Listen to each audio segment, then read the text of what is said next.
isgoyska banaadir gaar ahaan wadada aad Salaamadiina iyo qarax ka dhacay saraakiil ciidan oo hogaaminaya taliyaha qaybta gudaha booliska banaadir ayaa qaraxan lala ekaaseesha soo ku badbaaday dad shacab ah mootooyinka bajaajka saarnaa iyo dadka wadada lagu weynay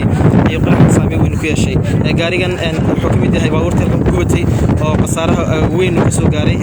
iyadoo la sheegay dad saarnaa ay ku dhinteen qaarkood in dhaawac yihiin gaarigan gabi ahaantiisa burburay halka dad kalena ay sheegeen inuu yahay gaariga isqarxiyay ama gaariga qarxay balse qaraxan nuuciisa weli ma sheegin laamaha amniga inkastoo wararka qaar ay sheegeen inuu yahay ismidaamiye ama nafti halige dadka qaarna ay sheegeen inuu yahay qof gaari ismidaamiye inuu isku qarxiyay taliska taliyaha ciidanka booliska gobolka Banaadir baabuurta uu la socday hase yeeshee lama hubo xaqiiqda dhabta ah iyo qaraxan wuxuu ahaa balse qasaare lixaad leh oo weyn ayaa ka dhashay meeshan ilaa 8 qofood ayaa la sheegay in ay ku dhinteen tiro kalena ay ku dhacmeen intaas ka badan 6 mooto bajaaj ayaa halka ku gubatay gaarigan meesha yaala qasaare kala duwan oo guryaha soo gaarin oo jira sida idin muuqanaysa gurigan darbigiisa dhan ayaa dumay oo jugta qaraxa awoodiisa ayaa dumisay xaaladdu hadda way soo hagaagaysaa oo dhawacyadii waa la qaaday inkastoo laamaha amnigu weli aysan si faahfaahsan uga hadlin qaraxan iyo qasaaraha uu geystay